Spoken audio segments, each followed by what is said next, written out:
Said I'm doing things a little different today. I'm going to have Sissy up here doing a little reading for me.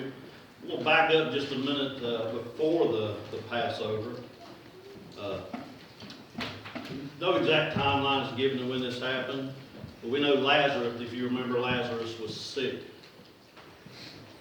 Jesus gets word, he's on the way to Jesus and the disciples get word that Lazarus is sick and probably about ready to die. But the amazing thing is, what I think about this, it says that, John's account says that where Jesus was at, he stayed 2 more days. So I get from this, I guess Jesus just really wanted to make sure that Lazarus was good and dead before he went back. This was all in his plan. He did not want to get back before to heal Lazarus at the time. Of course, we know Jesus also at this time could have healed Lazarus right from where he was at, but he did not do this.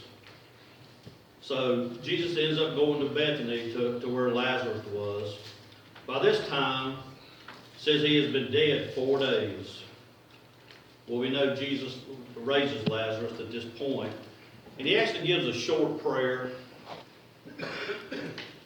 We've been going through the Lord's Prayer, and we've been talking about long prayers, short prayers. Well, I think it's interesting when we look at Jesus' prayer here. What Jesus says here in verses 41, it says, "So they took away the stone. Then Jesus looked up and said, Father, I thank you that you have heard me. I knew that you always hear me, but I said this for the benefit of those people standing here, that they may believe that you sent me." So what Jesus is actually saying is here, Jesus, God, or people, you know what I'm going to do.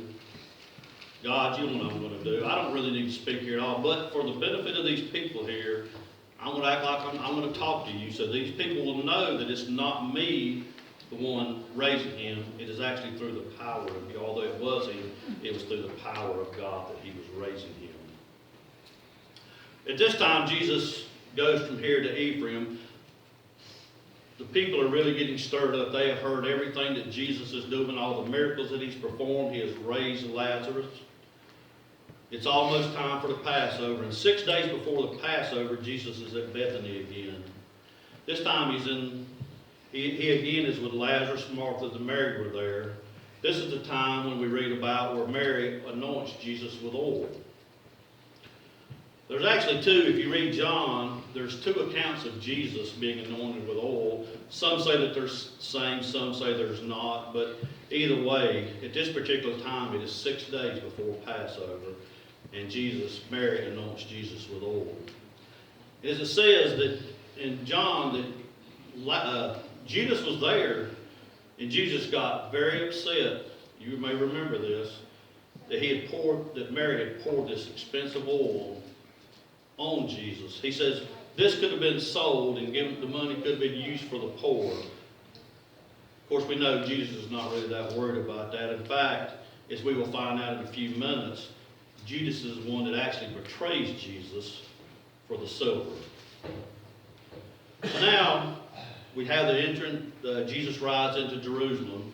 He rides in a donkey, as it was foretold in Zechariah 9:9, that they would find a donkey tied, and that's what he would ride in on. And we see this fulfilled. It's time near the Feast of the Unleavened Bread, the Passover. Of course, as I mentioned a few minutes ago, these had become intertwined. In fact, when you look at Luke there, Luke actually says, now the festival of unleavened bread called the Passover. So it had become, by New Testament times, had became so interwoven that they were the same. So these were actually different. The Passover, we know, was just 1 day, and the festival of unleavened bread was actually 7 days. So these are different. So as we look back again in verses 22 there, we see that then Satan entered Judas, called Iscariot, one of the 12, and Judas went to the chief priest. Now, a lot of today, people are trying to say they have found the gospel of Judas, and that Jesus actually asked Judas to do this, that actually he wasn't doing it on his own, he was actually doing it for Jesus. Of course, we know this is just a false attempt to turn the actual scriptures, to turn them around. It says Satan entered Judas, so we know this could not have been the case. In fact, he was delighted. They were delighted to find. He said he consented and watched for an opportunity to hand Jesus over to him. As we look there in verses 10 of Luke 22, as Shirley read, it says, as you enter the city, a man carrying a jar of water will meet you.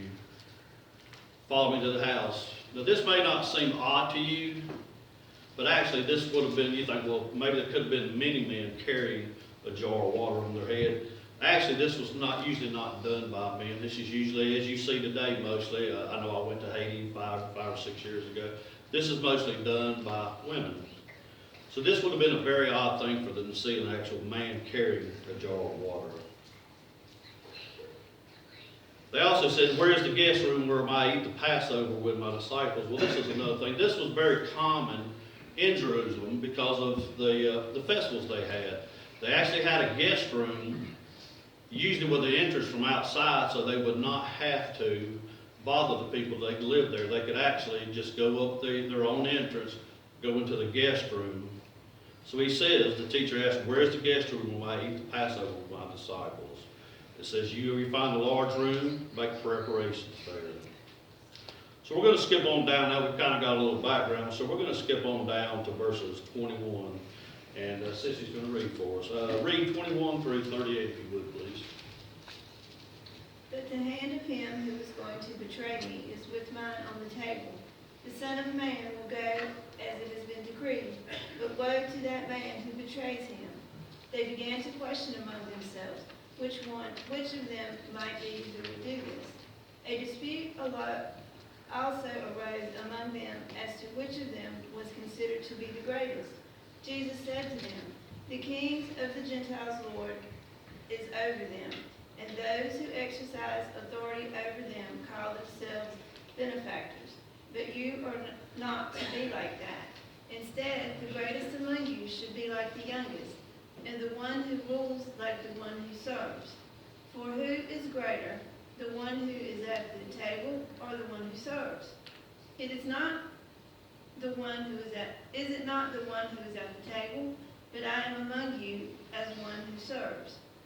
You are those who have stood by me in my trials, and I confer on you a kingdom, just as my Father conferred one on me, so that you may eat and drink at my table in my kingdom, and sit on thrones, judging the 12 tribes of Israel. Simon, Simon, Satan has asked to sift all of you as wheat, but I have prayed for you, Simon, that your faith may not fail. And when you have turned back, strengthen your brothers. But he replied, Lord, I am ready to go with you to prison and to death. Jesus answered, I tell you, Peter, before the rooster crows today, you will deny me 3 times. Deny 3 times that you know me. Then Jesus asked them, when I sent you without purse, bag, or sandals, did you lack anything? Nothing, they answered. He said to them, but now if you have a purse, take it, and also a bag. But if you do not have a sword, sell your cloak and buy one. It is written, and he was numbered with the transgressors. And I will tell you that this must be fulfilled in me. Yes, what is written about me is reaching its fulfillment. The disciples said, see, Lord, here are 2 swords. That's enough, he replied. Thank you. So here, as I mentioned a few minutes ago, you see here in verses 21 and 22, if Jesus had asked Judas to do this, I don't think he would have said, but the hand who is going to betray me is with mine. In fact, if you look at some of the other Gospels, like John's, they actually argue back. They ask Jesus, is it I who's going to do it? Of course, they know who it is. They know Jesus knows who it is, but they even question him, is it I? So this right here to me shows, and even says, but woe to the man who betrays me. So of course we know from this that Judas was not doing what Jesus asked him to do. The devil had actually entered Judas. Can you imagine going through all that you have went through with Jesus Christ in the last few years? And here all of a sudden you're sitting at his table arguing who is the greatest among you. Had they not learned anything from Jesus from all this time of being with Jesus? One other thing I forgot to mention also, that although Jesus did do this of his own accord, it had been determined, it had been ordained, it had been planned, because God knew Judas's heart. And I forgot to mention that specifically, I apologize. But it had been determined, it had been planned, even though Jesus did not ask, they knew they knew Judas's heart. So Judas was actually the one betraying Jesus.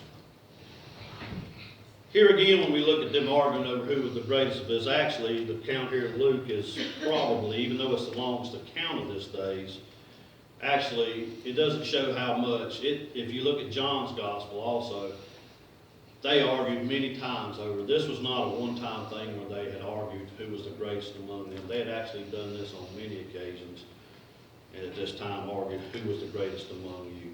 But who did Jesus say was the greatest? He said is the one like a child, one that serves them. That's who the greatest. Not the one who sits at the table, but the one who is a servant. He actually tells them that they will still sit at his kingdom, set on the thrones, judging the 12 tribes of Israel. Now we move on to verse 31 here. And we notice it says, Simon, Simon, Satan has asked to sift all of you as wheat. But I have prayed for you, Simon, that your faith may not fail. Sifting of wheat was something very, very hard on the wheat. Jesus knew they were also about to go through some tough times with his death. And so he asked them here, he knows Satan is going to try to get them to turn away. So he actually prays for them. If you noticed here, it says all of you, not just Peter, but also all of the apostles.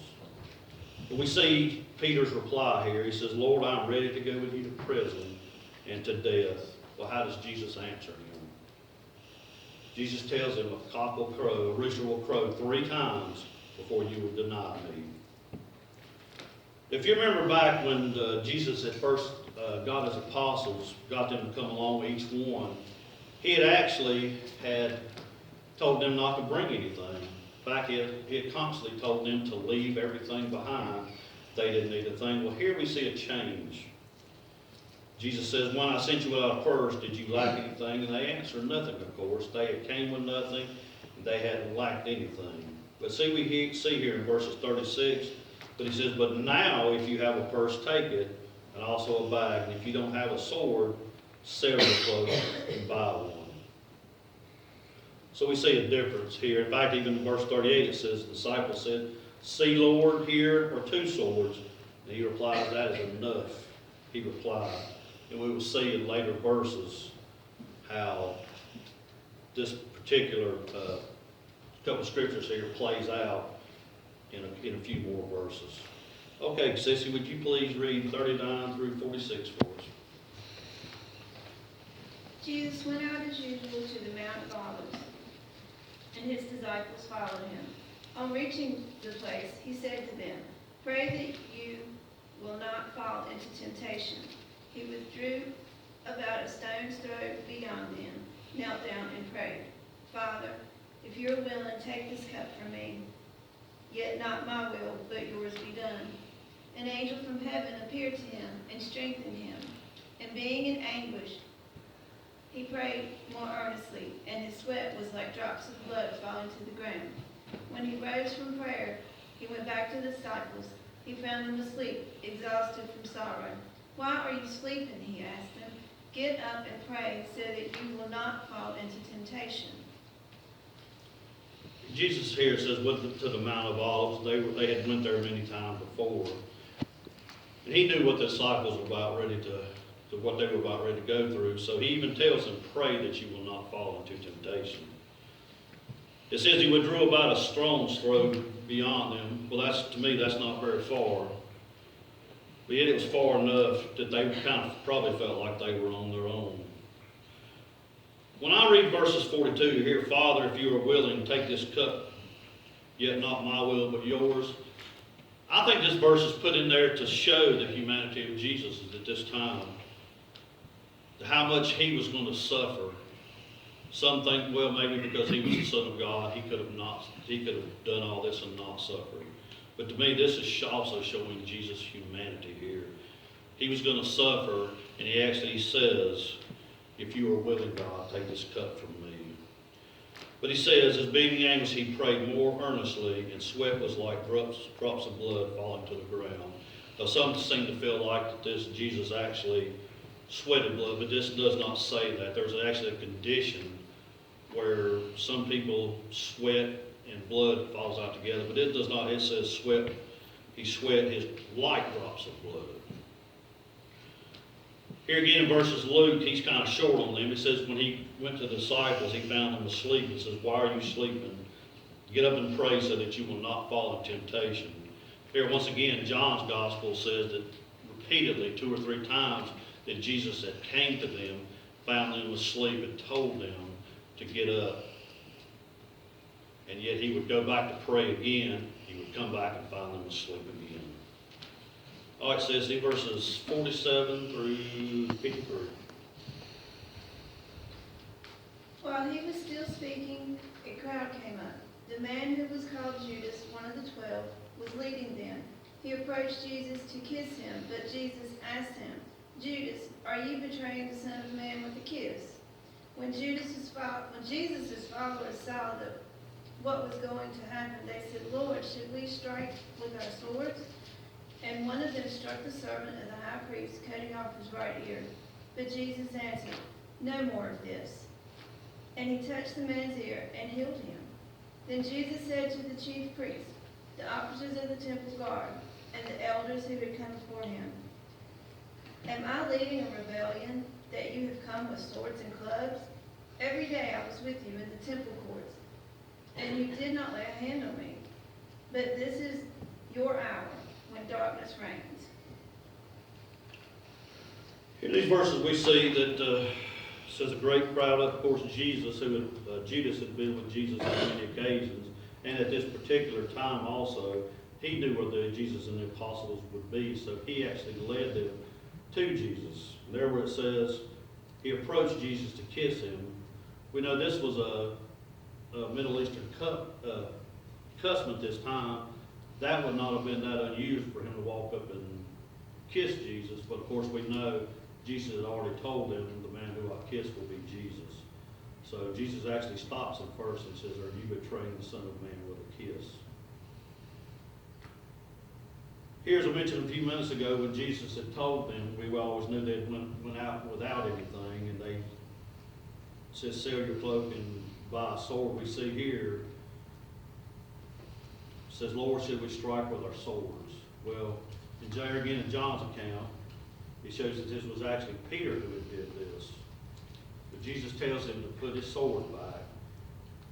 I also think this was something that Jesus, of course, knew that Peter was going to do, but yet I think he used this as another example of his healing power.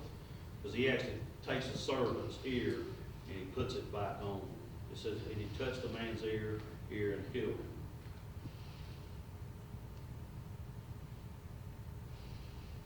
We also see here in verses 52 through 53, Jesus was there at all times. They could have arrested him anytime they wanted to, but they didn't want to do this. Why? Because they knew there would be a riot, and the Romans were trying to keep a riot down as much because, like I said a few minutes ago, a great crowd had begun to follow Jesus there in Jerusalem, and they were afraid that there would be a big insurrection if they arrested him in front of everybody. So they decided to do it in a more private way. All right, 54 through 62. Then seizing him, they led him away and took him into the house of the high priest. Peter followed at a distance, and when some there had kindled a fire in the middle of the courtyard and had sat down together, Peter sat with them. A servant girl saw him seated there in the firelight. She looked closely at him and said, this man was with him. But he denied it. Woman, I don't know him, he said. A little later, someone else saw him and said, you also are one of them. Man, I am not, Peter replied. About an hour later, another asserted, certainly this fellow was with him, for he is a Galilean. Peter replied, Man, I don't know what you're talking about. Jesus, just as he was speaking, the rooster crowed. The Lord turned and looked straight at Peter. Then Peter remembered the word the Lord had spoken to him. Before the rooster crows today, you will disown me 3 times. And he went outside and wept bitterly. As we look back, if you remember just a few verses back, Jesus said there in verse 33, he says, But he replied, Lord, I am ready to go with you to prison and to death. Now we see here Jesus is about to deny knowing Jesus. He actually denies him 3 times, as Jesus had foretold earlier. And again he goes on, he says, when he was actually confronted the 3rd time, I like the way this put this. Man, I don't even know what you're talking about. Verse 61 here kind of strikes me because it says, the Lord turned and looked straight at Peter.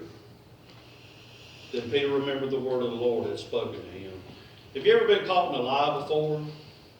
Caught doing something that you weren't supposed to do? Do you remember that guilty feeling that you felt? That kind of you wanted to shrink down in your seat kind of feeling?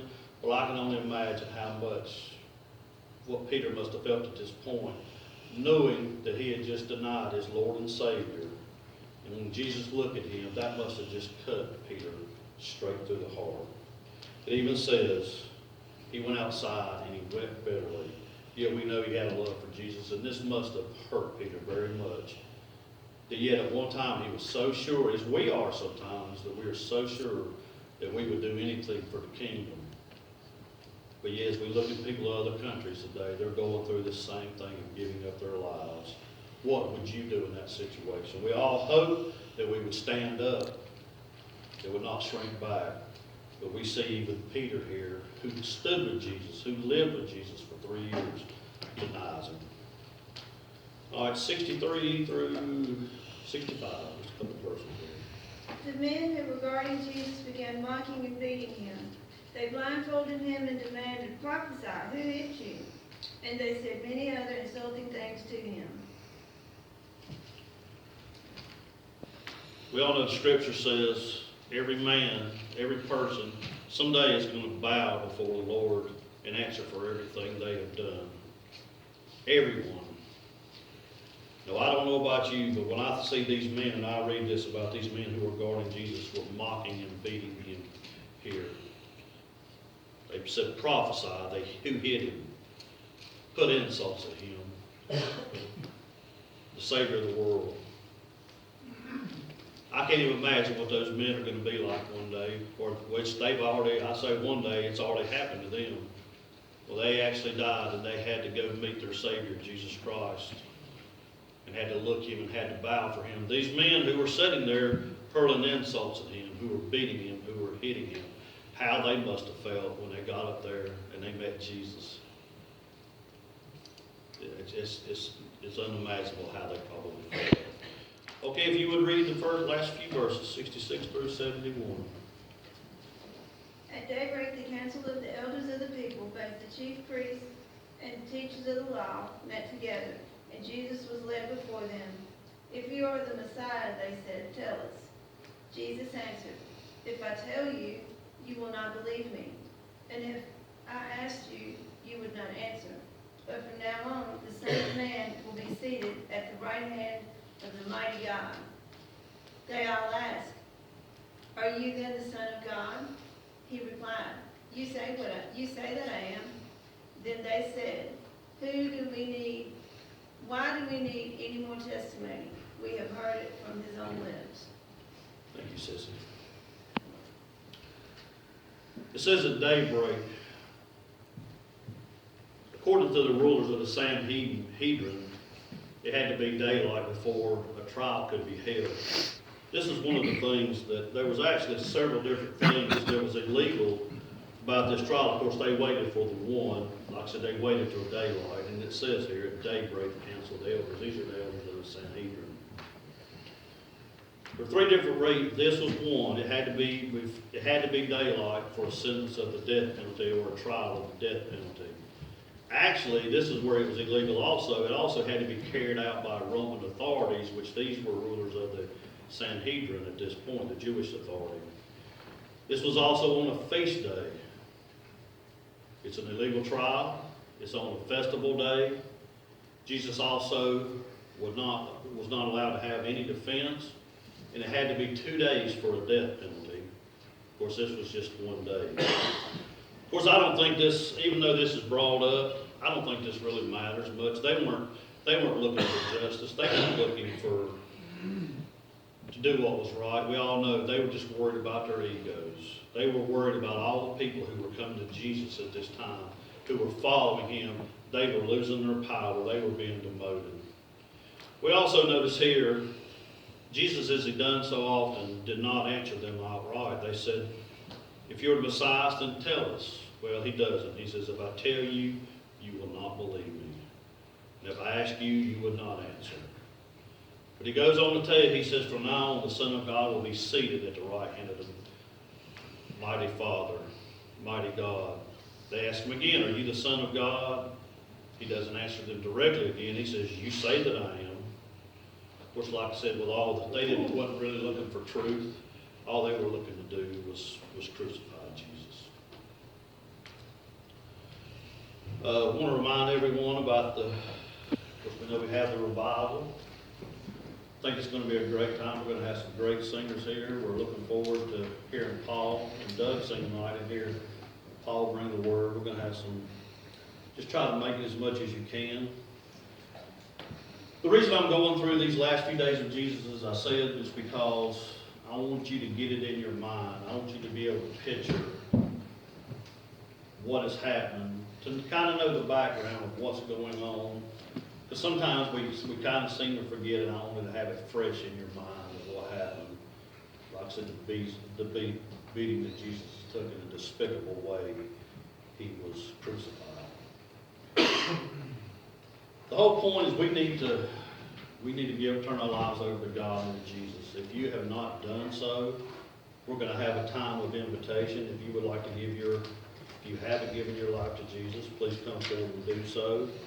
If you just need prayer this morning, we all go through difficult times, and if you just need prayer, please come forward. What song are we doing? I don't have them for 223. 223 verses 1, 3, and 5.